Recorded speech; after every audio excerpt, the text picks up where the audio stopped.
After a pause for repairs and to explore the remote island of Bermuda, we are on the edge of the most challenging leg of our North Atlantic crossing. From here, we need to sail nearly 2,000 miles across the open ocean to the Azores, the westernmost point of Europe, and our next chance of rest and relief.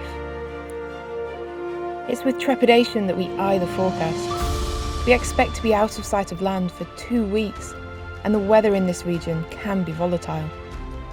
It's on this leg that we face the greatest chance of being caught in a storm, as depressions sweep across the Atlantic Ocean. We've prepared Florence as best we can, and now it is time to leave. This leg from Bermuda to the Azores is only half of our North Atlantic crossing. We battled upwind to get here from the Bahamas, and once we reach the Azores, we will still have over 1,000 miles left to go to reach home in England.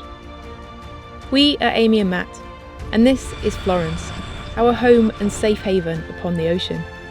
Together, we have sailed over 46,000 miles around the globe on a 7-year voyage of discovery, and now it's time to sail back to where this journey began.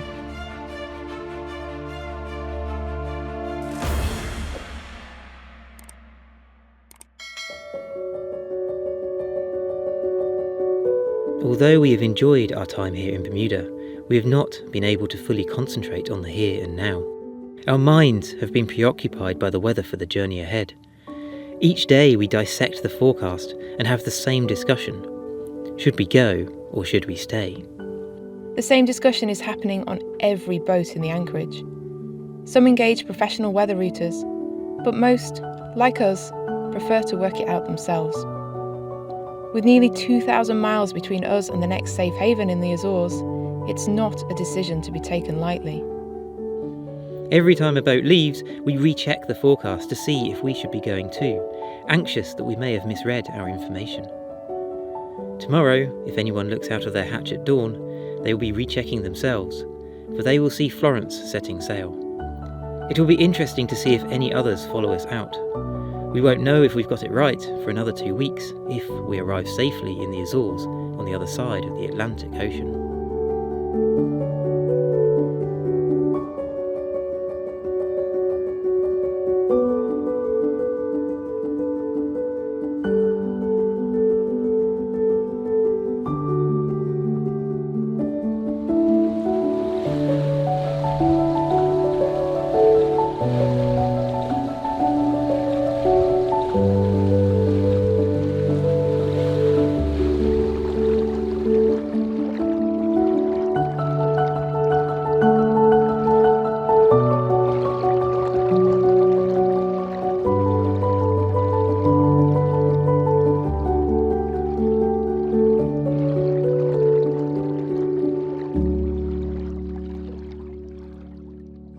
Well, welcome to the North Atlantic Ocean.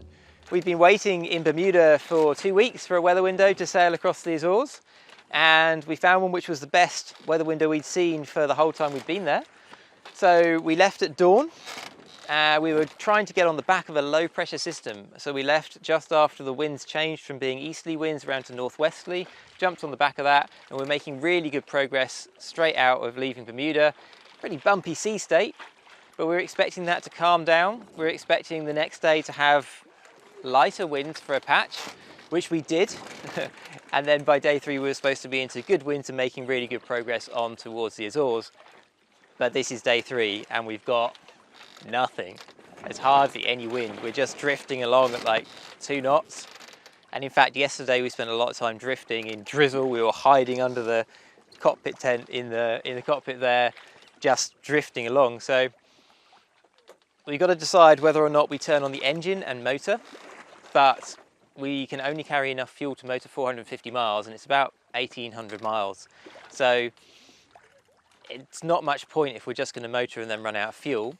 I'm about to download the latest forecast to see if we can motor in a certain direction and find some wind, but to be honest, given the weather we've had compared to the forecast so far, we don't really trust the forecast either. So I think what we're going to end up doing is just drifting and trying to make the best of what we've got, because we don't want to use up all that fuel right at the start.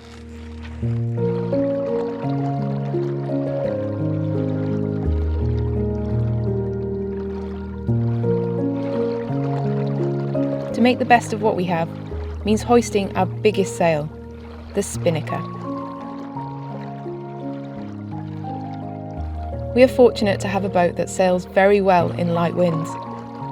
When we looked for Florence, it was one of the attributes the design was noted for, back when she was launched in the 80s. Some cruising sailors we talked to can't make progress under sail with their boats in less than 10 knots of wind. But with Florence, we can quite happily sail in 6 knots. Well, it's the afternoon of day 3 and we are merrily sailing along under Spinnaker, making great speeds directly towards where we want to go.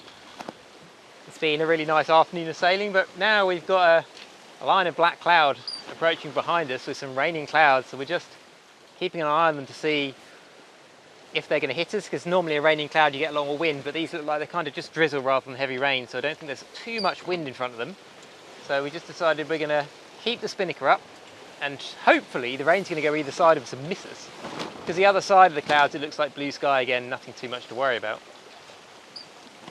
Don't like getting the Spinnaker wet, you see, because if we get it wet then we've got nowhere to put it, so we just end up with a big wet Spinnaker down below, and the only way to dry it out is to put it up on another sunny day.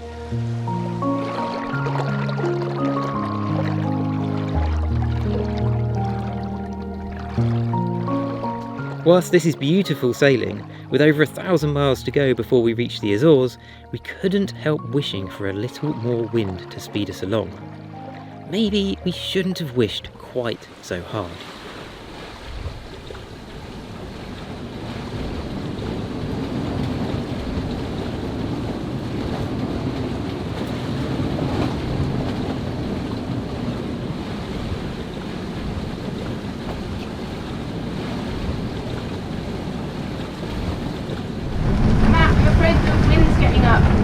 I've had to put a reef in the main and the Genoa. It's pretty much time for your watch. Would you mind coming up and giving me a hand?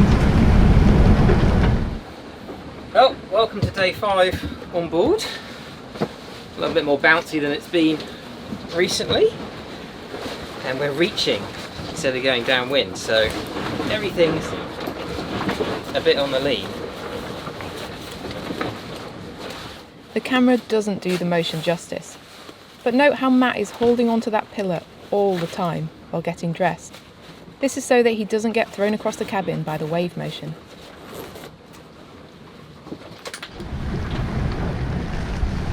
Okay, can we slip a reef in this Genoa first? Yeah.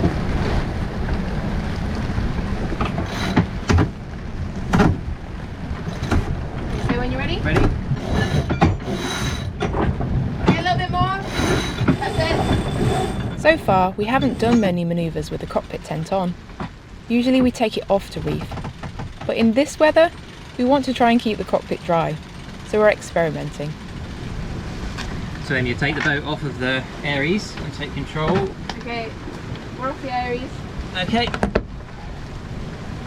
Ready for you to round up? Okay, rounding up now.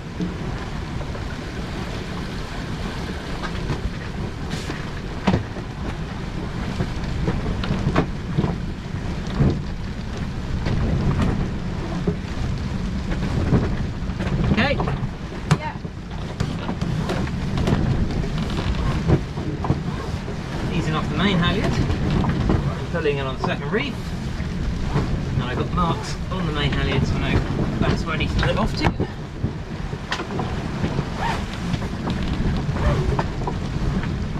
Now I need to stick my head out and check that that's in the right place and not tangled.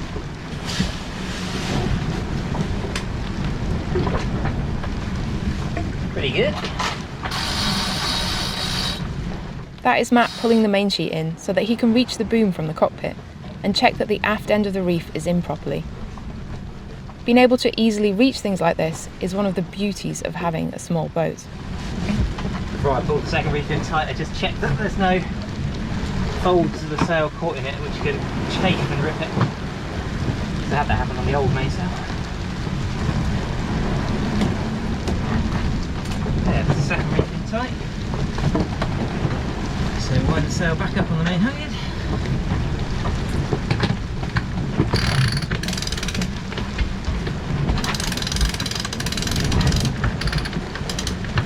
That's my mark.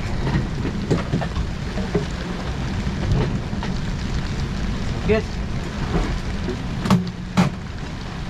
the reef line off of this winch back to the main sheet again.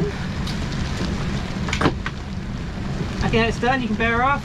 Okay, bearing away.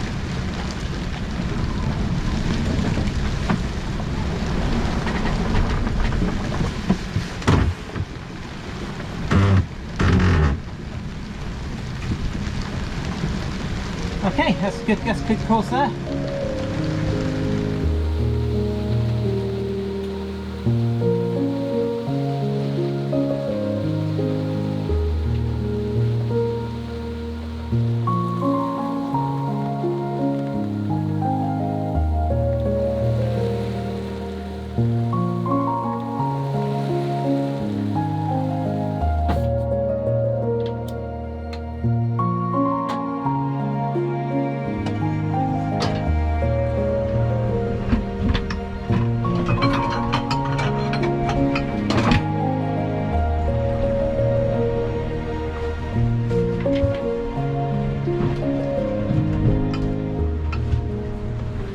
Well, that was way closer than we would have liked. I was supposed to be on watch and I was making porridge down below. Kept popping my head up to have a look around, but it's a bit misty and rainy this morning in the middle of the Atlantic Ocean. And suddenly, not only do we have two ships, but those two ships seem to be on a collision course as well. We made a course change to go around the back of one of them, but yeah, three boats meeting in the middle of this vast open expanse is, yeah, weird. One of them's doing 18 knots and he's actually just disappearing into the murk now, and he's 2.5 miles away, so visibility at the moment is only 2.5 miles.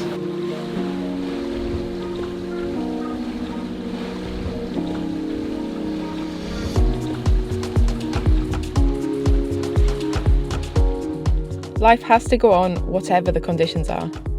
When it's like this, we just have to hold on and wedge everything that we're using with non-slip mats or put it on the gimbaled stove.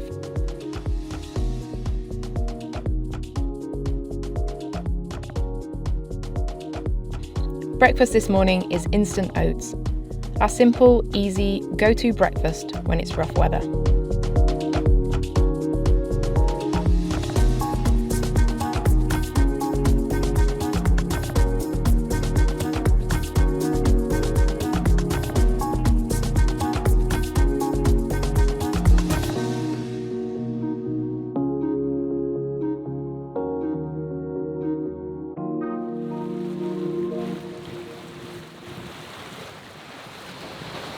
Well, it is pretty grim today. It's absolutely peeing down with rain, visibility only about 3 miles, and the sea state's building up. So although we're going fast in the right direction, we're doing 7 knots towards the Azores, I'd rather be sailing a little bit less wind and without it peeing down with rain. And Amy was just saying that we're really happy that we made this tent, because that was a wave that just would have gone straight over me right there. And we had this made in South Africa to our design, and it's been absolutely brilliant in these conditions because I can sit here without a top on, not getting completely soaked, being relatively comfortable, whereas before we'd have just been out with the rain with the hatch shut and the washboards in to stop all the rain going down the hatch. So this has made a massive difference to comfort sailing on board in these conditions. Especially because our waterproofs are no longer waterproof. Yeah. My waterproofs aren't doing too bad, but they are from 2007 and they're not very waterproof anymore, but Amy's, which we bought new for the trip, are completely not waterproof at all anymore. As they say in the North Atlantic, if you don't like the weather, just wait and it will change.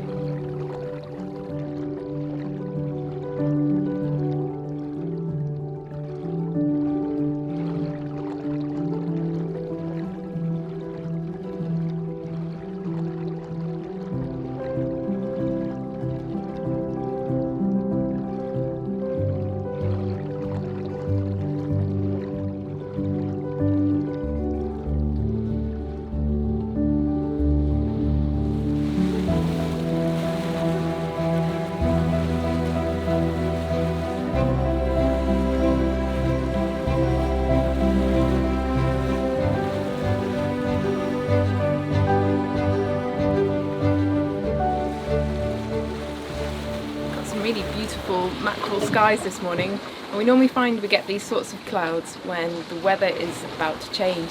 So yesterday we had 25 to 30 knots and driving rain coming from our starboard quarter, and then today the forecast is for that wind to come from our port quarter.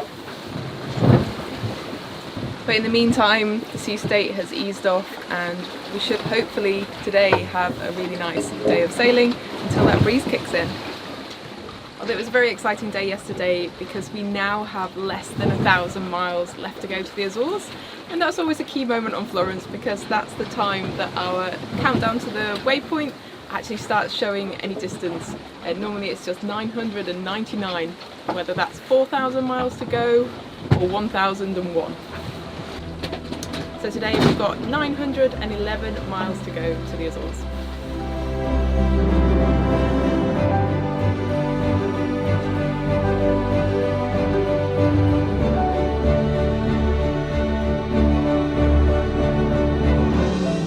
Next time we will take advantage of this calm before the storm to show you how we live life on board Florence at sea and how this differs from life at anchor.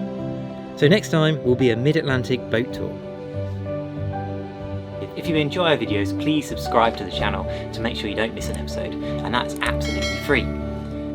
If you'd like to see where we are in real time, then please join the crew over on Patreon to see the tracker map where we post a daily update.